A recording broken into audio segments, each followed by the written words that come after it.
Hello friends, good morning. നമ്മുടെ കല T V സീരിയലിലേക്ക് എല്ലാവർക്കും സ്വാഗതം. നമ്മുടെ നയന ഇങ്ങനെ കരഞ്ഞുകൊണ്ട് അതിൽ വരുമ്പോൾ നയന കരഞ്ഞുകൊണ്ട് വരുന്ന നവ്യ കാണുക. അപ്പോൾ നയന കാണുന്നില്ല. നയനയെ നവ്യ ഇങ്ങനെ നോക്കിക്കൊണ്ട് നിൽക്കുമായിരുന്നു അവിടെ. പെട്ടെന്ന് നവ്യ നോക്കി നിൽക്കുന്ന നയന കണ്ടു. അപ്പോഴേക്കും ആ കരഞ്ഞ മുഖഭാവം അങ്ങ് മാറിയിട്ട് നയന ഒന്നും അല്ലാത്ത പോലെ ഇങ്ങനെ നിൽക്കും. അപ്പോഴേക്കും നവ്യ വലിയ ആളായിക്കൊണ്ട് വരുക.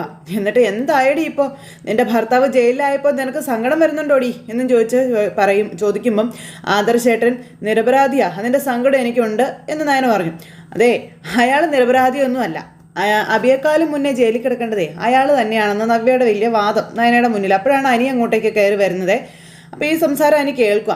എല്ലാം നഷ്ടപ്പെട്ടതുപോലെ നടക്കുക ഞങ്ങളെല്ലാവരും. ആ സമയത്ത് ഏട്ടത്തെ ഇങ്ങനെ സംസാരിക്കരുതെന്ന് പറഞ്ഞു അനി. നീ ആരാടെ എന്നോട് സംസാരിക്കരുതെന്ന് പറയാനെന്ന് നവ്യ അന്നേരം അനിയോട് ചോദിച്ചു. എൻ്റെ അഭി ജയിലിലേക്ക് പോയപ്പോഴേ സങ്കടപ്പെട്ട് കരഞ്ഞു തളർന്നിരുന്ന എന്നോടെ ഒരു ചെറിയ സിമ്പതിയെങ്കിലും ഇവിടെ ആരെങ്കിലും കാണിച്ചോ എന്ന് നവ്യ ഇവരോട് ചോദിച്ചു. അനിയൊന്നും മിണ്ടിയില്ല. നീ എപ്പോഴും പിന്നാലെ നടക്കുന്ന ഒരുത്തി ഉണ്ടല്ലോ, അവൾക്ക് തോന്നിയോടാ? അന്നേരം അതെ, അഭി തെറ്റ് ചെയ്തതുകൊണ്ട് തന്നെയാണെന്ന് പറയുമ്പം എന്താ നിന്റെ ഏട്ടൻ തെറ്റ് ചെയ്തിട്ടില്ലേടാ എന്ന് നവ്യ അനിയോട് ചോദിച്ചു.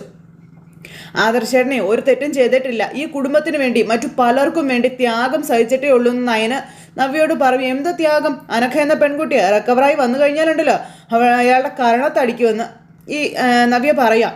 ഒരിക്കലും എൻ്റെ ഏട്ടൻ്റെ കരണത്തൊന്നും അവരടിക്കാൻ പോകുന്നില്ല എന്ന് അനി അന്നേരം പറഞ്ഞു. എൻ്റെ ഏട്ടൻ്റെ മുന്നിൽ അനഘ അവരുടെ മകൾക്ക് ചെയ്തു കൊടുത്ത കാര്യങ്ങൾക്ക് നന്ദി പറയത്തേ ഉള്ളൂ എന്നും അനി പറയുക.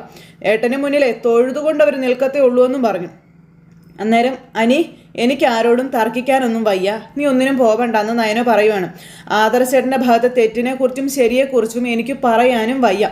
അത്രത്തോളം തകർന്ന ഞങ്ങളൊക്കെ നടക്കുന്നത് എന്ന് നയന പറയുമ്പം ഇതെല്ലാവർക്കും ബാധകമാണെന്നേ ഞാൻ പറഞ്ഞോളൂ എന്ന് നവ്യ അന്നേരം പറഞ്ഞു. ശരി, സമ്മതിച്ചു അനി, നീ ഇനി ഒന്നും പറയാൻ പോകണ്ടെന്ന് നയന അനിയോട് പറയുക കേട്ടോ. പക്ഷെ ചേച്ചിക്കൊരു സങ്കടം വരുമ്പോൾ ആ സങ്കടത്തിൽ ന്യായം ഉണ്ടെങ്കിൽ ഞങ്ങൾ കൂടെ നിൽക്കത്തേ ഉള്ളൂ എന്ന് നയന പറയുമ്പം ഞാനും അങ്ങനെ തന്നെയാണ്. പക്ഷെ ഇവിടെ എനിക്ക് കൂടെ നിൽക്കാൻ പറ്റുന്നില്ല എന്ന് നവ്യ നയനയോട്. അഭി പോലീസ് സ്റ്റേഷനിലും കോടതിയിലൊക്കെ കയറി ഇറങ്ങിയപ്പോഴേ 14 ദിവസം ജയിലിൽ കിടന്നപ്പോൾ ഞാനിവിടെ മരിച്ചടി ജീവിച്ചത്. അപ്പോൾ നിങ്ങൾ ആരും എന്നെ മൈൻഡ് ചെയ്തില്ല. അതുമാത്രമാണോ, എത്ര പേരെന്നെ വിളിച്ചെന്നറിയോ? എൻ്റെ ഫ്രണ്ട്സും നാട്ടുകാരും ഒക്കെ എന്ത് പറ്റി ഭർത്താവിനെന്ന് ചോദിച്ചുകൊണ്ട്. ശരിക്കും നാണം കെട്ടുപോയി ഞാനൊന്നും. ഇത് പിന്നെ ഗൾഫിലായതുകൊണ്ട് ഇവിടെ ഒന്നും വാർത്തയായില്ലല്ലോ എന്നൊക്കെ നവ്യ പറയാം. അതുകൊണ്ട് നിനക്ക് ചോദ്യങ്ങളെ ഒന്നും ഫേസ് ചെയ്യേണ്ടിയും വന്നിട്ടില്ലല്ലോ എന്ന് പറഞ്ഞു. ഏട്ടത്തി കൂടുതലൊന്നും ഇവിടെ ഒന്നും സംസാരിക്കേണ്ട. ഏട്ടത്തിയുടെ കയ്യിലും കുഴപ്പങ്ങളുണ്ട്. ആദർശേട്ടൻ പെണ്ണ് കാണാൻ വന്നത് ഏട്ടത്തി ആയിരുന്നില്ലേ എന്ന് അനി ചോദിച്ചു. എന്നിട്ട് അഭി മോഹന വാഗ്ദാനങ്ങളുമായിട്ട് മുന്നിലേക്ക് വന്നപ്പോൾ അവനുമായിട്ട് ഏട്ടത്തി പ്രണയത്തിലായി. അന്നോട്ട് അഭിയുടെ സ്വഭാവം എന്താണെന്ന് ഏട്ടത്തി തിരിച്ചറിഞ്ഞതല്ലേ എന്ന് അനി നബിയോട് ചോദിക്കുക. അപ്പോൾ തിരിച്ചറിഞ്ഞതാണ്. അവൻ്റെ ജീവിതത്തിലേക്ക് വന്നത് ഒരബദ്ധമായെന്ന് അന്ന് എനിക്ക് തോന്നിയതുമാണെന്ന് നവ്യ പറയുക. പക്ഷെ ഇപ്പം എനിക്ക് മനസ്സിലായി നിന്റെ ആദർശേട്ടനേക്കാളും ശരി എൻ്റെ അഭിയാണെന്നുള്ളതെന്ന് ഈ നവ്യ പറയുക കേട്ടോ. അതുകൊണ്ട് അന്ന് അവനെ പ്രേമിച്ചതിലെ ഇപ്പം എനിക്കതിൽ കുറ്റബോധമൊന്നും തോന്നാനില്ല എന്നും നവ്യ അനിയോട് പറയുക. മറിച്ചായിരുന്നു സംഭവിച്ചിരുന്നതെങ്കിലേ ഇവളെ പോലെ ഞാൻ ക്ഷമിക്കത്തില്ലായിരുന്നു എന്നും പറഞ്ഞു. ഇവളുടെ സ്ഥാനത്ത് ഞാനായിരുന്നു ആദർശേട്ടൻ്റെ ഭാര്യയെങ്കിൽ അയാളെ കൊന്നിട്ട് വല്ല ജയിലിലും പോയേനേന്നും അതും പറഞ്ഞിട്ട് നവ്യ അകത്തേക്ക് കയറി പോവുക. നവ്യ അകത്തേക്ക് കയറി പോയി കഴിഞ്ഞപ്പം എന്നും പറഞ്ഞ് അനി ഇങ്ങനെ ദേഷ്യത്തോടെ നിൽക്കുകയാണ്. പക്ഷേ നയനയുടെ സങ്കടം കണ്ടിട്ട് എനിക്കാണെങ്കിൽ ഒന്നും ചെയ്യാനും പറ്റുന്നില്ല. ഇവരോട് ഇനി എന്ത് പറഞ്ഞിട്ട് എന്താ ഏട്ടത്തി കാര്യം എന്ന് അനി അന്നേരം നയനയോട് ചോദിച്ചു. ഒന്നും പറയണ്ട അനി, ആദർശേട്ടൻ ജയിലിലായതിൻ്റെ വിഷമം എനിക്കുണ്ടെന്ന് നയന പറയുക കേട്ടോ. പിന്നെ അതിൻ്റെ കൂട്ടത്തിൽ ഇനി ചേച്ചിയോട് നമ്മൾ സങ്കടം സഹിക്കാൻ വയ്യാതെ സത്യങ്ങളൊക്കെ വിളിച്ചു പറഞ്ഞാൽ അതിനുശേഷം ഉണ്ടാകാൻ പോകുന്ന തിരിച്ചടികൾ കൂടി വെറുതെ പിടിച്ചു വാങ്ങിക്കാൻ നിൽക്കണ്ടെന്നും നയന പറയുക. ചേച്ചിക്ക് പറയാനുള്ളതൊക്കെ ചേച്ചി പറയട്ടെ, അത് നമുക്ക് കേട്ടുകൊണ്ട് നിൽക്കാം. അപ്പോൾ അവൻ്റെ നെഞ്ചടിച്ച് കലക്കാൻ എനിക്ക് തോന്നുന്നത്. തെറ്റ് ചെയ്തിട്ടും സ്വന്തം ഭാര്യയെ പോലും തിരുത്താതെ നടക്കുക അവൻ, കള്ള റാസ്കൽ എന്ന് അനി പറയുക. അത് കേട്ട് കഴിഞ്ഞപ്പോൾ നയന നെഞ്ചു പൊട്ടി കരഞ്ഞുകൊണ്ട് ഇങ്ങനെ ഇവിടെ നിൽക്കുക കേട്ടോ. എന്തായാലും അവരുടെ സംസാരവും കാര്യങ്ങളെല്ലാം കഴിഞ്ഞു. പിന്നെ കാണിക്കുന്നത് നന്ദുവിനെയാണ്. നന്ദു ഇങ്ങനെ റൂമിൽ ആകെ വിഷമിച്ചിരിക്കും. അപ്പോഴാണ് അച്ഛനും അമ്മയും കൂടെ അങ്ങോട്ടേക്ക് വരുന്നത്. അപ്പോൾ നയനേച്ചി ആദർശേട്ടൻ ജയിലിലാണെന്നുള്ള ഇവർ അറിഞ്ഞു അച്ഛാന്ന് പറയുമ്പോഴത്തേക്ക് അച്ഛനും അമ്മയും നടുങ്ങിപ്പോയി. അപ്പോൾ നയനെ അറിഞ്ഞില്ലല്ലോ എന്നുള്ളൊരു സമാധാനത്തിൽ നടക്കുമായിരുന്നു ഇവർ രണ്ടുപേരും. ഇതാരോ ചതിച്ചതാ അമ്മേ, അങ്ങനെ തന്നെ അനിയും പറയുന്നത് എന്ന് നന്ദു ഇവരോട് രണ്ടുപേരോടും പറയുവാണ്. ഇപ്പോൾ നാട്ടിൽ വലിയ പരസ്യത്തോടെ ഒരു ജ്വല്ലറിയൊക്കെ തുടങ്ങിയല്ലോ, AM ജ്വല്ലറി. അവരുടെ പരസ്യത്തിലാണ് നവ്യേച്ചി ഇപ്പോൾ അഭിനയിക്കാനും പോയിരിക്കുന്നത്. ഇനി ഗൾഫിലൊക്കെ മൂർത്തീസ് ജ്വല്ലറിക്ക് മുകളിലാണ് അവരെന്നാണ് അനി പറഞ്ഞതെന്ന കാര്യവും പറഞ്ഞ് അവരായിരിക്കും ചതിച്ചതെന്നും നന്ദു പറയുവാണ്. അപ്പോൾ എല്ലാവർക്കും ആ സംശയം ഉണ്ടെന്നും പറഞ്ഞു. എന്നിട്ട് അങ്ങനെ ഒരു ജ്വല്ലറിയുടെ പരസ്യത്തിനാണല്ലോ നവ്യ പോയിരിക്കുന്നത് മോളെ എന്ന് ഗോവിന്ദേട്ടൻ പറയുമ്പോൾ, അവൾ പ്രതികാരം കൊണ്ട് നടക്കല്ലേ ഗോവിന്ദേട്ടാ, ആ പ്രതികാരത്തിന് അവളോട് എല്ലാ സത്യങ്ങളും വിളിച്ചു പറഞ്ഞു കൊടുക്കേണ്ടതാണെന്ന് കനക പറയുമ്പോൾ, ആ വീട്ടിനകത്തൊരു കുറുക്കനുണ്ട്, ആ അഭി. അവൻ സ്ഥാനങ്ങളെല്ലാം നഷ്ടപ്പെട്ടു പോയി നിന്റെ ദേഷ്യത്തിൽ നടക്കാം. ഇനി അവനും ഇതിനകത്ത് പങ്കുണ്ടോയെന്നൊന്നും പറയാൻ പറ്റത്തില്ല എന്ന് നന്ദു ഇവരോട് പറയണു. വേറൊന്നും കൊണ്ടല്ല അച്ഛാ ഞാനത് പറയുന്നത്. AM ജ്വല്ലറിയിൽ ചേച്ചി പരസ്യത്തിന് പോയിട്ടുണ്ടെങ്കിൽ അതിലേക്ക് ചേച്ചിയെ കൊണ്ടുവന്ന് എത്തിച്ചത് അവൻ തന്നെയായിരിക്കും, അതിനൊരു സംശയം വേണ്ടാന്നും ഈ നന്ദു പറയുമ്പോൾ, അവൻ അതല്ല അതിനപ്പുറവും ചെയ്യും എൻ്റെ ഗോവിന്ദേട്ടാ എന്ന് കനക പറയുക. ഇപ്പം എന്തായാലും അവന് സന്തോഷമായിരിക്കും. എന്ന് വെച്ചാലേ അവൻ കിടന്നതുപോലെ ആദർശേട്ടനും ഇപ്പം ജയിലിലല്ലേ, അപ്പം അവന് മാത്രമല്ലല്ലോ കഥയറിയാത്ത നവ്യയ്ക്കും ഇത് സന്തോഷം തന്നെ അല്ലേ മോളെ എന്ന് ഗോവിന്ദേട്ടൻ അന്നേരം ചോദിച്ചു. എനിക്ക് നയനമോളെ ഒന്ന് വിളിക്കണം എന്നുണ്ടായിരുന്നു, പക്ഷേ ഈ സമയത്ത് അന്നേരം വിളിക്കണ്ടമ്മേ, വിളിക്കാൻ പോകണ്ട, ചേച്ചി ആകെ എല്ലാം നഷ്ടപ്പെട്ട ഒരവസ്ഥയിലായിരിക്കുമെന്ന് നന്ദു ഇങ്ങനെ അന്നേരം അവിടെ പറയുവാണേ. ആദർശേട്ടൻ്റെ അമ്മയുടെ അവസ്ഥയും അത് തന്നെയായിരിക്കും എന്ന് നന്ദു പറയുമ്പോൾ, എന്തോ സമയദോഷമുണ്ട് മോളെ, അതാ ഇങ്ങനെയൊക്കെ സംഭവിക്കുന്നതെന്ന് കനക പറഞ്ഞു. മോളുടെ ആക്സിഡൻറ്റ് പിന്നാലെ ഇപ്പം ഇത് സംഭവിച്ചിരിക്കുന്നതൊന്നും ഇത് എന്തൊക്കെയോ ദുരന്തങ്ങളുണ്ട് ഉള്ളത് കൊണ്ടാണ്. നാട്ടിലായിരുന്നെങ്കിൽ നവീൻ ആദർശമോനെ നിഷ്പ്രയാസം ഇറക്കി കൊണ്ടുവന്നേനെ. ഇതിപ്പോൾ ഗൾഫിൽ ഇപ്പോൾ എന്ത് ചെയ്യാനാണെന്നൊക്കെ കനക അവിടെ നിന്ന് നന്ദുവിനോട് പറയാം. ഇപ്പോൾ ആദർശിൻ്റെ മുത്തച്ഛനൊന്നും അറിഞ്ഞില്ലേ നന്ദു എന്ന് ചോദിക്കുമ്പം, അതേപ്പറ്റി ഒന്നും ഞാൻ ചോദിച്ചില്ല അച്ഛാ, പിന്നെ ആ വീട് മൊത്തത്തിലൊരു മരണവീടായെന്ന് പറയണേ എന്നൊക്കെ ഇങ്ങനെ പറഞ്ഞ് നന്ദു ഇങ്ങനെ സങ്കടത്തോടു കൂടി ഇരിക്കുന്നത്. അതുപോലെ അച്ഛനും അമ്മയും ഇത് സഹിക്കാൻ മേലാതെ അവിടെ ഇരിക്കാം. നയനയാണെങ്കിൽ പിന്നെ ഇത് ഭയങ്കരമായിട്ട് കരയുക കേട്ടോ. അപ്പോൾ ദേവയാനി മകളെ സമാധാനിപ്പിക്കാൻ അങ്ങോട്ടേക്ക് വരിക. അങ്ങനെ ഇങ്ങനെ മകളെ ചേർത്ത് പിടിക്കണു അമ്മ. അപ്പോൾ എന്തിനാ എൻ്റെ മോളിങ്ങനെ കരഞ്ഞുകൊണ്ടിരിക്കുന്നത്, ഇങ്ങനെ സങ്കടപ്പെട്ടിരിക്കല്ലേ, ഈ സമയത്ത് മനസ്സിൻ്റെ ഭാരം കൂടാനൊന്നും പാടില്ല മോളെ, അതുകൊണ്ട് എൻ്റെ മോള് മനസ്സ് തോർന്നൊന്ന് കരഞ്ഞാലും കുഴപ്പമില്ല എന്ന് ദേവയാനി നയനയോട് പറയുക. സങ്കടപ്പെടാതെ എൻ്റെ മോളെന്നും പറഞ്ഞുകൊണ്ട് ഇങ്ങനെ നയനെ സമാധാനിപ്പിക്കുക ദേവയാനി. അവനൊന്നും സംഭവിക്കില്ല എന്ന് എൻ്റെ മനസ്സ് പറയുന്നുണ്ടെന്ന് ദേവയാനി നയനയോട് പറയുക കേട്ടോ. എന്തായാലും എൻ്റെ ആദർശേട്ടൻ ഇപ്പം ജയിലിലല്ലേ അമ്മയെന്ന് നയനെ അന്നേരം ദേവയാനിയോട് ചോദിക്കണം. എനിക്ക് സഹിക്കാൻ പറ്റുന്നില്ല അമ്മയെന്നും പറഞ്ഞു ഇങ്ങനെ വീണ്ടും വീണ്ടും കരയും. അപ്പോഴാണ് ചിരിച്ചുകൊണ്ട് ഒരുത്തൻ അങ്ങോട്ടേക്ക് വരുന്നത്. അപ്പോൾ ദേവയാനിയും നയനയും കൂടെ അവിടെ നിന്ന് കരയുന്ന കാഴ്ച ഇവൻ കാണുക. അപ്പോൾ ദേവയാനി ചുമ്മാ ഇങ്ങനെ സൈഡിലേക്ക് നോക്കിയപ്പോഴത്തേക്ക് ആ മുതൽ വന്ന് ചിരിച്ചുകൊണ്ട് നിൽക്കുന്നത് നമ്മുടെ ദേവയാനി കണ്ടു. ഇവനെ കണ്ടപ്പോഴത്തേക്കും ദേവയാനിക്ക് അടിമുടി വിറഞ്ഞിങ്ങ് വന്നില്ലേ. അപ്പോഴാണ് നയന ഇവനെ കാണുന്നത്. നയനയും ഇവനെ നോക്കണു. ഇവനെ നേരത്തേക്ക് പെട്ടെന്ന് ചിരിയുടെ മുഖം അങ്ങ് മാറ്റി വെച്ചിട്ട് ദയനീയമായ മുഖമായിട്ട് ഇങ്ങനെ ഇവരുടെ മുന്നിൽ നിൽക്കുക കേട്ടോ. അങ്ങനെ ഇവനിങ്ങോട്ടേക്ക് വരുമ്പോൾ, നീ എങ്ങോട്ട് പോകുവാടാന്ന് ചോദിച്ചു. ഞാൻ പുറത്തേക്കൊന്ന് പോയതായിരുന്നു എന്നിവ പറഞ്ഞു. നീ മുഖത്ത് സങ്കടമൊന്നും അഭിനയിച്ച് നിൽക്കണ്ടടാ, നിന്റെ യഥാർത്ഥ മുഖമൊക്കെ ഞങ്ങൾ കണ്ടു. എൻ്റെ മകൻ ജയിലിലായതിൻ്റെ ആഘോഷ പരിപാടിയൊക്കെ കഴിഞ്ഞ് വരുവാണോടാ നീ എന്ന് ദേവയാനി ചോദിക്കുമ്പം, അയ്യോ ആദർശേട്ടൻ ജയിലിലാണോ എന്ന് അഭി ഒന്നും അല്ലാത്തവരെ ചോദിക്കുക. എന്നും പറഞ്ഞ് നിൽക്കുമ്പോൾ, അയ്യോ അവനൊന്നും അറിയാത്തതുപോലെ എന്നും പറഞ്ഞ് ദേവയാനി ഇവൻ്റെ അടുത്തേക്ക് ചെന്നില്ലേ. നിൻ്റെ ഭാര്യ അമ്മയും ഈ സന്തോഷം നിന്നെ വിളിച്ച് അറിയിച്ചിട്ടുണ്ടെന്ന് ഞങ്ങൾക്ക് നന്നായിട്ട് അറിയാടാന്ന് ദേവയാനി പറയുമ്പം, സത്യമായിട്ട് ഞാനൊന്നും അറിഞ്ഞില്ല അമ്മായി, സത്യം ഞാൻ പറയുന്നതെന്ന് ഈ അഭി. അപ്പോൾ ആദർശേട്ടൻ ജയിലിലായതുകൊണ്ടാണോ വിളിക്കാതിരുന്നത് എന്നൊക്കെ ഇങ്ങനെ ഭയങ്കര ഇതായിട്ട് ചോദിക്കും കേട്ടോ. അപ്പോൾ നീ അറിഞ്ഞ കാര്യത്തെപ്പറ്റി ഇനി വിശദീകരിക്കാൻ എനിക്ക് താല്പര്യമില്ല എന്ന് ദേവയാനി ഇവനോട് പറഞ്ഞു. പിന്നെ എല്ലാം നഷ്ടപ്പെട്ടവരെ പോലെയാ ഞാനും എൻ്റെ മോളും ഇപ്പം ഇവിടെ നിൽക്കുന്നതെന്നൊക്കെ പറയുമ്പോൾ യോന്നും പറഞ്ഞുകൊണ്ട് ഇങ്ങനെ ഭയങ്കര അഭിനയിച്ച് നിൽക്കുക. അത് അമ്മയുടെയും മകൻ്റെയും മനസ്സിലുണ്ടാകുന്നത് ഏറ്റവും നല്ലതായിരിക്കുമെന്നും ദേവയാനി ഇവനെ താക്കീതും കൊടുക്കണം. അയ്യോ അവനാണെ പേടിച്ചിട്ട് പാടില്ല. അവൻ എന്നിട്ട് ഒന്നും അല്ലാത്ത പോലെ അവിടെ നിന്ന് അങ്ങ് പോകുക കേട്ടോ. അപ്പുറം പോയി മാറി നിന്നിട്ട് ഇവൻ ഉള്ളിൽ ചിരിക്കുക. അപ്പോൾ നയൻ ഇവിടെ നിന്ന് വിങ്ങിപ്പൊട്ടി കരയുവാണ്. അപ്പോൾ സത്യം പറയാമല്ലോ മോളെ, അവനെയും ജലജയെയും ഈ വീട്ടിൽ നിന്ന് അടിച്ച് കളയാതെ ഈ വീട്ടിലെ മൂദേവി ഒഴിഞ്ഞു പോവില്ല എന്ന് ദേവയാനി നയനയോട് പറയൂ കേട്ടോ. അപ്പം നയനയ്ക്കും എന്തൊക്കെയോ മനസ്സിലായി ഇവൻ്റെ നിപ്പും മട്ടും മാതിരിയൊക്കെ കണ്ടപ്പോഴേ. അതെല്ലാം കഴിഞ്ഞ് അമ്മയും മോനും കൂടെ അവിടെ ചിരിച്ചുല്ലസിച്ചിരുന്ന് ചായ കുടിക്കുക, അഭിയും ജലജയും കൂടി. അപ്പോൾ ഭയങ്കര ചിരിയാ അഭി. അയ്യോ ഭയങ്കര സന്തോഷം. നമ്മളെ ഇവിടെ ഇട്ട് എത്ര കഷ്ടപ്പെടുത്തിയാലും ഇവിടെയുള്ളവർക്ക് കരയാനൊരു കാരണമായല്ലോ എന്ന് ജലജ. ഇതൊക്കെ ദൈവം കരുതി വെച്ച കാര്യങ്ങളാം എന്ന് പറയുമ്പോൾ, അവനിനി ഒരിക്കലും ജയിലിൽ നിന്ന് പുറത്തിറങ്ങാതിരിക്കാനുള്ള മാർഗങ്ങളാമേ ഞാൻ നോക്കുന്നത് എന്ന് അഭി ജലജയോട് പറയൂ കേട്ടോ. എൻ്റെ ഗൾഫിലുള്ള സുഹൃത്തുമായിട്ട് ഞാൻ അതേപ്പറ്റി ഇടയ്ക്കിടയ്ക്ക് സംസാരിക്കാറുണ്ടെന്ന് ഇവൻ പറഞ്ഞു. അവൻ പുറത്തിറങ്ങി കഴിഞ്ഞാലും അകത്ത് പോകും അമ്മേ, അതിനൊരു സംശയം വേണ്ട.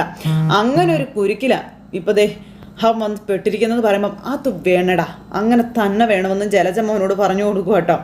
ഇവിടുത്തെ കമ്പനിയും പൊളിയണം. വർഷങ്ങളായിട്ട് 1ാം സ്ഥാനത്താണ് മൂർത്തീസ് ജ്വല്ലറി നിൽക്കുന്നത്. അത് 2ലേക്കും 3ലേക്കും ഒക്കെ പോണം. എങ്കിലേ ഇവിടെ പലരുടെയും അഹങ്കാരമൊക്കെ തീരത്തുള്ളടാന്നും പറഞ്ഞ് നിൽക്കുമ്പോഴാണ് നമ്മുടെ ദേവയാനി അതുവഴി വരുന്നത്. അങ്ങനെ ഇവരുടെ ചിരിയും സന്തോഷവും ഒക്കെ നമ്മുടെ ദേവയാനി കാണുക. അമ്മയും മോനും കൂടി നിന്ന സന്തോഷിച്ച് തുള്ളി ഉറഞ്ഞ് ചാടുന്ന ദേവയാനി കണ്ടിട്ട് ഭദ്രകാളിയെ പോലെ നമ്മുടെ ദേവയാനി ഒരു വരവ് തള്ളയുടെയും മോൻ്റെ അടുത്തേക്ക് ഇങ്ങ് വന്നില്ലേ. അമ്മയ്ക്കും മോനും ഒരു പണിയില്ലല്ലേ എന്ന് ചോദിച്ചു. എൻ്റെ നയനമോളുടെയൊക്കെ സങ്കടം കണ്ടിട്ട് രണ്ടും കൂടി അങ്ങ് ഭയങ്കര ചിരിയാണല്ലോ എന്ന് ദേവയാനി പറയുമ്പം അതിന് ഞങ്ങൾ ചിരിച്ചില്ലല്ലോ എന്ന് ജലജ. പിന്നെ നീ എന്താടി കരയായിരുന്നു എന്ന് ദേവയാനി അന്നേരം ചോദിച്ചു. നീ ഉച്ചഭക്ഷണത്തിന് ഞാൻ പറഞ്ഞ കറികളൊക്കെ ഉണ്ടാക്കിയോ എന്ന് ചോദിച്ചു. മിക്കതും ഉണ്ടാക്കിയിട്ടുണ്ടെന്ന് ജലജ. മിക്കതെന്ന് പറയുമ്പോൾ കുറച്ചുകൂടി ബാക്കിയില്ലടി എന്ന് ദേവയാനി ചോദിച്ചു. ചെല്ലടി അതൊക്കെ പോയി റെഡിയാക്കി വെക്കടി. പണിയെടുത്ത് എൻ്റെ നടുവോടി എൻ്റെ ഏട്ടത്തെയും. നിന്റെ നാവിന് കുഴപ്പമൊന്നുമില്ലല്ലോ, ഉണ്ടോ? നിന്റെ നാവിനെ കുറച്ച് സമയം വിശ്രമം കൊടുക്കാൻ നീ എന്തെങ്കിലുമൊക്കെ ജോലി ചെയ്യുന്നത് നല്ല കാര്യമാണെന്നും ഈ ദേവയാനി പറയും. അമ്മ ഈ പറഞ്ഞത് കേട്ടില്ല അമ്മയെന്ന് അഭി. പിന്നെന്താ അമ്മ ഇങ്ങനെ നോക്കി നിൽക്കുന്നേ? അതിൻ്റെ ആവശ്യം എന്താ? നിനക്കും പണിയുണ്ട് എന്ന് ദേവയാനി പറയാം അഭിയോട്. അതെന്താണെന്ന് ഞാൻ നിനക്ക് പറഞ്ഞു തരാടാ, നീ എൻ്റെ കൂടെ വന്നേടാന്ന് പറഞ്ഞു. അല്ല അമ്മ എനിക്ക് വേറെ കുറച്ച് തിരക്കുണ്ടായിരുന്നു എന്ന് പറയുമ്പം നിനക്ക് എന്ത് തിരക്കാടാ ഉള്ളത്? ഇപ്പം നിനക്ക് ജോലിയും കൂലിയൊന്നും ഇല്ലല്ലോ, ഉണ്ടോ? എൻ്റെ മകൻ ഇപ്പം ജയിലില്ല, അതും ദുബായിൽ. ഇപ്പം ഇവനിങ്ങനെ നോക്കൂ കേട്ടോ. ഇനിയിപ്പോൾ അവനും നിന്നെ പോലെ ജയിൽ പുള്ളിയാണെന്നുള്ള ഒരു പേരൊക്കെ വരുമല്ലോ. അതെനിക്ക് ഒരിക്കലും സഹിക്കാൻ കഴിയുന്നതല്ല എന്ന് ദേവയാനി ഇവരോട് രണ്ടുപേരോടും പറയണം. മുൻപ് തന്നെ അവന് ഒരുപാട് പേരുദോഷവും കാര്യങ്ങളൊക്കെ ഉണ്ടാക്കിയിട്ടുണ്ട്. നിന്റെ വിഴുപ്പാ എൻ്റെ മകൻ ഇപ്പം ചുമന്നുകൊണ്ട് നടക്കുന്നതെന്നും അപ്പോൾ നീ മാന്യത ചമഞ്ഞിവിടെ നടക്കണ്ടെന്ന് ദേവയാനി പറയുക. മര്യാദയ്ക്ക് വന്നേടാ ഇങ്ങോട്ടെന്ന് പറയുമ്പം അല്ല ഞാൻ ഈ ഡ്രസ്സൊന്ന് മാറ്റിയിട്ട് എന്തിന്? അതിൻ്റെ ആവശ്യമൊന്നുമില്ല, ഇത് തന്നെ ധാരാളം. അല്ല അമ്മായി അത് വാടാ ഇങ്ങോട്ടെന്നും പറഞ്ഞ് ദേവയാനി അങ്ങ് പോകുമ്പോൾ ജലജ അന്തം വിട്ട് നോക്കുക. പൂതന എന്നും പറഞ്ഞുകൊണ്ട് ദേവയാനിയുടെ പിന്നാലെ പോവുകയാണ് അഭി. ജലജയാണ് അടുത്ത കറി ഉണ്ടാക്കാൻ പോകാൻ തുടങ്ങുക. ഈ സമയത്ത് പിന്നെ കാണിക്കുന്ന ദേവയാനി ഇവനെയും കൊണ്ട് പുറത്തേക്ക് വന്നു. അല്ല പുറത്ത് പോയി എന്തെങ്കിലും വാങ്ങിക്കണം അമ്മായി എന്ന് ചോദിക്കുമ്പം വേണ്ട, നിന്നെ എന്തെങ്കിലും വാങ്ങിക്കാൻ ഞാൻ പുറത്ത് വിട്ടാലേ നീ ആ വഴിക്ക് പോക്കങ്ങ് പോകുമെന്ന് എനിക്കറിയാമെന്ന് ദേവയാനി ഇവനോട് പറഞ്ഞു. നിനക്കുള്ള പണി ഇവിടെ തന്നെ ഉണ്ടടാ. ദേ ഈ കിടക്കുന്ന കാറ് നീ കണ്ടില്ല, അത് കഴുകിയിടാൻ പറഞ്ഞു. ഇപ്പം തന്നെ കഴുകിച്ചോണ്ട് വരാം അമ്മായി എന്ന് പറയുമ്പോൾ കഴുകിച്ചോണ്ട് വരാനല്ല, നിന്നോട് കഴുകാനാ ഞാൻ പറഞ്ഞത്. ബക്കറ്റിൽ വെള്ളം എടുത്തിട്ട് നല്ല ഭംഗിയായിട്ട് കഴുകിയിടണോടാ. അയ്യോ ഇതൊക്കെ ചെയ്യാൻ ഇങ്ങോട്ട് വരണമെങ്കിൽ ആളെ വരുത്താമെന്ന് പറയുമ്പം ഇങ്ങോട്ട് നീ വരുത്തണ്ട, അങ്ങോട്ട് കൊണ്ടുപോകുകയും വേണ്ട, നീ തന്നെ ഇത് ചെയ്യണമെന്ന് പറയുമ്പം ഞാനോ? നീ തന്നെ. പിന്നെ ഇത് മാത്രമല്ല, ഈ വീടിൻ്റെ പുറത്ത് ഒരുപാട് മാറാലുണ്ട്, അതെല്ലാം നിന്നെ കൊണ്ട് അടിച്ച് കളയിപ്പിക്കും ഞാനെന്ന് ദേവയാനി പറയുക ഇവനോട്. പറമ്പും കളപ്പിക്കും, നോക്കിക്കൊള്ളാൻ പറഞ്ഞു. പിന്നെ അതൊക്കെ ചെയ്യാനുള്ള യോഗ്യത മാത്രമേ നിനക്കുള്ളൂ. അപ്പം ഇങ്ങനെ എന്നെ തരം താഴ്ത്തരുത് അമ്മായി എന്ന് അഭി പറയുമ്പം നിന്നെ തരം താഴ്ത്തത് ഞാനല്ലടാ, നീ തന്നെയാണെന്ന് ദേവയാനി അവനോട് എന്നിട്ട് പറഞ്ഞു. നിന്നെക്കുറിച്ചിപ്പം നാട്ടുകാർക്ക് മുഴുവനും അറിയാം. ഈ വീടിൻ്റെ പേരും പെരുമയും നീ കാരണം നഷ്ടപ്പെട്ടു പോയിക്കൊണ്ടിരിക്കുകയാണെന്നും ദേവയാനി പറയുവാണ്. ആദർശനുണ്ടായ പേരുദോഷം പോലും നിന്റെ സംഭാവനയല്ലേടാന്ന് ചോദിക്കും. ഇവന് ഇങ്ങനെ പിരികോൻ ചൊലുക്കി പിടിച്ചിങ്ങനെ നോക്കിക്കൊണ്ട് നിൽക്കണം. ആ കടം അത് നീ തന്നെ വീട്ടണം. അപ്പോൾ ആദർശൻ ജയിലിൽ കിടക്കുന്നതിൻ്റെ ദേഷ്യം എന്തിനാ അമ്മായി നിങ്ങൾ എന്നോട് തീർക്കുന്നു ചോദിക്കുമ്പം നിന്റെ ഭാര്യ പറഞ്ഞു നടക്കുന്നത് നിന്നോട് ചെയ്ത തെറ്റിനുള്ള ശിക്ഷയാ ആദർശന് കിട്ടിയിരിക്കുന്നതെന്ന്. നിന്നോട് എന്ത് തെറ്റാടാ എൻ്റെ മോൻ ചെയ്തതെന്ന് ചോദിക്കുമ്പം ഇവരൊന്നും മിണ്ടുന്നില്ല കേട്ടോ. കള്ളക്കടത്ത് സ്വർണം മൂർത്തീസ് ജ്വല്ലറിയുടെ ലേബലിൽ വിൽക്കാൻ പറഞ്ഞത് ആദർശാണോടാന്ന് ചോദിച്ചു. നീ അനഘയെ വഞ്ചിച്ചത് ആദർശ് പറഞ്ഞിട്ടാണോടാന്ന് ചോദിച്ചു. ഇതിനൊന്നും ഇവന് ഉത്തരവില്ല. പെട്ടെന്ന് കാറ് കഴുകടാ നോക്കിക്കൊണ്ട് നിൽക്കാതെ എന്ന് പറയുമ്പോൾ ശരി അമ്മായി എന്നും പറഞ്ഞുകൊണ്ട് നമ്മുടെ അഭിമൻ കാറ് കഴുകാൻ തുടങ്ങുക. ദേവയാനി ഇതൊക്കെ കണ്ട് ചെറിയൊരു ആശ്വാസത്തിൽ ഇങ്ങനെ നിൽക്കും കേട്ടോ. വെള്ളമൊക്കെ പാത്രത്തിൽ നിറച്ച് ഇവൻ വണ്ടിയുടെ അടുത്തേക്ക് വരുന്നു. അപ്പോൾ എല്ലാം കഴുകി കഴിഞ്ഞു ഞാൻ വന്ന് നോക്കുമ്പോൾ കാറ് വൃത്തിയായില്ലെങ്കിൽ ഞാൻ വീണ്ടും നിന്നെ കൊണ്ട് കഴുകിക്കുമെന്ന് ദേവയാനി ഇവനോട് പറഞ്ഞു. നിൻ്റെയൊക്കെ മനസ്സിനകത്തും അഴുക്കാം, ഇനി ഈ കാറെങ്കിലും ഒന്ന് വെളുക്കട്ടെ എന്ന് ദേവയാനി ഇങ്ങനെ പറഞ്ഞു. നമ്മൾ ദേവയാനി അങ്ങ് പോകുമ്പോൾ തോടക ഇപ്പം കാണിച്ചു തരാം ഞാൻ എന്ന് പറഞ്ഞുകൊണ്ട് വെള്ളമൊക്കെ എടുത്ത് കാറിലേക്ക് വലിച്ചൊഴിച്ച് അപ്പോൾ ഭയങ്കര കലിപ്പോട് കൂടി വണ്ടി കഴുകാനായിട്ട് തുടങ്ങുക. കാർ ഇതുവരെ ഞാൻ എല്ലായിടത്തും കൊണ്ടുപോയി കഴുകിച്ചിട്ടേ ഉള്ളൂ, ഇതാദ്യമായിട്ടാണ് കാറ് കഴുകേണ്ടി വരുന്നതെന്നും പറഞ്ഞുകൊണ്ടിരിക്കുന്നത്. അപ്പോഴത്തേക്കും ചില അടുക്കളയിൽ പണി തുടങ്ങി, മുഖമൊക്കെ വലിഞ്ഞേറിയായിരിക്കുന്നത്. പച്ചക്കറിയൊക്കെ അരിയുന്നു, ഭയങ്കര പാചകത്തിലേക്ക് നീങ്ങുന്നു ജലജ. അപ്പോഴാണ് നമ്മുടെ നവ്യ അങ്ങോട്ടേക്ക് വരുന്നത്. നവ്യ വരുമ്പോൾ ജലജ അടുക്കളയിൽ ഇങ്ങനെ നിന്ന് പണിതുകൊണ്ടിരിക്കുകയല്ലേ. ഇത് കണ്ടപ്പോൾ നവ്യക്ക് അത്ഭുതം. നവ്യ അന്നേരം അമ്മേ എന്നും പറഞ്ഞങ്ങ് ചെന്നു കേട്ടോ. പാചകം കഴിഞ്ഞില്ല അമ്മേന്ന് ചോദിച്ചു. അങ്ങനെ പെട്ടെന്നൊന്നും കഴിയത്തില്ല മോളെ എന്ന് ജലജ പറയാം. എന്നെയും കൊണ്ടേ പോത്തുള്ളൂ എന്ന് പറഞ്ഞ് ഒരുത്തി ഇവിടെ നിൽക്കുകയല്ലേ എന്നും ജലജ പറയുമ്പോൾ അമ്മ എന്തിനാ അവരെ ഇങ്ങനെ അനുസരിക്കുന്നതെന്ന് നവ്യ ചോദിക്കുക.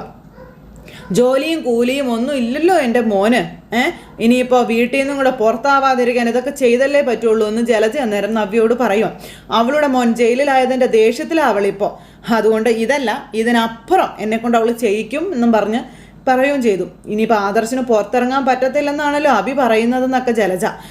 അങ്ങനെയാണെങ്കിൽ നമ്മളെയൊക്കെ ദ്രോഹിക്കാവുന്നതിന് മാക്സിമം ദ്രോഹിക്കുമെന്നുള്ള കാര്യം ഉറപ്പാണെന്നൊക്കെ പറയുന്നു.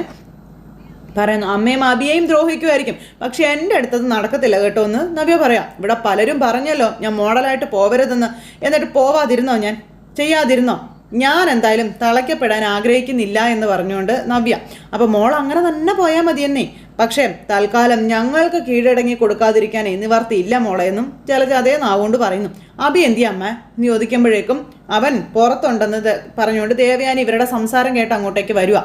അവനെ പുറത്തൊരു ജോലി ഏൽപ്പിച്ചിരിക്കുകയാണെന്ന് ദേവയാനി പറഞ്ഞു. അപ്പോൾ നവ്യ ഇങ്ങനെ നോക്കുക കേട്ടോ ജലജയെയും അതോ ദേവയാനിയെയും മാറി മാറി. അപ്പോൾ ഒന്നിവരും ജലജ മിണ്ടുന്നില്ല. അപ്പോൾ അവനെയും നിങ്ങൾ ജോലി ഏൽപ്പിച്ചോന്ന് ചോദിച്ചു.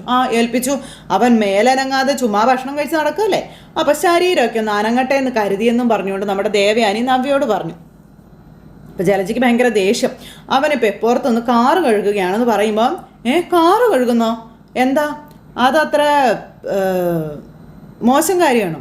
അവനിനി കാറ് കഴുകും, ചെടികൾ നനയ്ക്കും, ഇവിടെ അടിച്ചും വരും. എന്താ ബുദ്ധിമുട്ട് വല്ലതും ഉണ്ടോ? അങ്ങനെ എല്ലാ പണികളും ഞാൻ അവനെ കൊണ്ട് ചെയ്യിച്ചെന്നും വരും, ഈ വീട്ടിലെ എല്ലാ പണികളും. അപ്പം സ്വന്തം മോൻ ജയിലിലായതിൻ്റെ ദേഷ്യം മറ്റുള്ളവരുടെ മേലെ തീർക്കരുത് കേട്ടോ, ഇങ്ങനെയൊന്നും കാണിക്കരുത് കേട്ടോ എന്ന് നവ്യ പറഞ്ഞു. ഇവളുടെയും ഇവളുടെ മകൻ്റെയും നേരെയാണ് എല്ലാം കാണിക്കേണ്ടത്. ഞാൻ എന്തു പറഞ്ഞാലും രണ്ടുപേരും അതൊക്കെ ചെയ്തേ പറ്റുള്ളൂ, അല്ലാതെ ഒരു രക്ഷയില്ല. അല്ലെങ്കിൽ ഇവൾക്കും ഇവളുടെ മകനും ഇവിടെ നിലനിൽപ്പില്ല എന്ന കാര്യവും പറഞ്ഞ് പിന്നെ നിന്നെയും നിന്റെ കുഞ്ഞിനെയും കരുതിയാ ഞാൻ രണ്ടുപേരെയും ഇപ്പോൾ ഇവിടെ നിന്ന് ഇറക്കി വിടാത്ത തന്നെയെന്ന് പറഞ്ഞു. രണ്ടല്ലല്ലോ 3 പേരുണ്ടല്ലോ. ഇപ്പോൾ അവന്തിക ഇങ്ങോട്ട് വരില്ലേ എന്ന് ചോദിക്കുമ്പോൾ അവൾ നാളെ വേറൊരു വീട്ടിലേക്ക് പോകേണ്ട പെണ്ണാ. പിന്നെ അവളെ ഇവിടെ നിന്ന് മാന്യമായിട്ട് കല്യാണം കഴിപ്പിച്ച് വിടും. അങ്ങനെ വിട്ട ശേഷം അവളുടെ അമ്മയുടെ സ്വഭാവമാണ് അവൾക്കെങ്കിൽ അവളുടെ ജീവിതവും തകരും. അതിനൊരു സംശയമില്ല. ഒരു കാരണവശാലും കല്യാണം കഴിപ്പിച്ച് വിട്ട വീട്ടിൽ നിന്ന് തിരികെ ഇവിടെ വന്ന് നിൽക്കാൻ ഞങ്ങൾ അവളെ സമ്മതിക്കില്ല എന്നും ദേവയാനി പറയുമ്പം ഇതുപോലത്തെ ഒരു വീട് ഈ ലോകത്ത് കാണില്ല എന്ന് നവ്യം. അങ്ങനെ തന്നെയാ നിന്റെ അനിയത്തിയും പറയുന്നതെന്ന് ദേവയാനി പറയും അന്നേരം നവ്യയോട്. അത് പക്ഷേ നല്ല അർത്ഥത്തിലാണ് പറയുന്നതെന്ന് മാത്രം. പിന്നെ ഇത്രയും നല്ല അടുക്കും ചിട്ടയോടും കൂടി പോകുന്ന വീട് ഈ ലോകത്തില്ലടി എന്ന് ദേവയാനി പറയുമ്പം അത് അവളുടെ അഭിപ്രായം. സ്വന്തം ഭർത്താവ് തെറ്റ് ചെയ്തിട്ടും കൂടെ നിന്നവളല്ലേ അവൾ. അപ്പം ഇതല്ല, ഇതിനപ്പുറവും പറയുന്നവളാണെന്ന് നവ്യ ദേവയാനിയോട് പറയണം. പക്ഷേ എനിക്കങ്ങനെയല്ല, ഈ വീടൊരു ജയിലായിട്ട് എനിക്ക് ഫീൽ ചെയ്യുന്നതെന്ന് നവ്യ ഇങ്ങനെ ദേവയാനിയോട് പറയുമ്പം വലിയ കയറി നിൽക്കുന്ന ദേവയാനിയെ കാണിച്ചുകൊണ്ട് നമ്മുടെ ഇന്നത്തെ കഥ ഇവിടെ അവസാനിച്ചു. അപ്പോൾ എല്ലാവരും കാത്തിരുന്ന് കാണണോട്ടോ. എല്ലാവർക്കും നല്ലൊരു ദിവസം ആശംസിക്കുകയാണേ. എല്ലാവരും തരുന്ന സപ്പോർട്ടിനും സ്നേഹത്തിനും ഒരുപാട് നന്ദി അറിയിക്കുന്നു. വീണ്ടും കാണാമെന്നുള്ള പ്രതീക്ഷയോടെ എല്ലാവർക്കും ടാറ്റാ.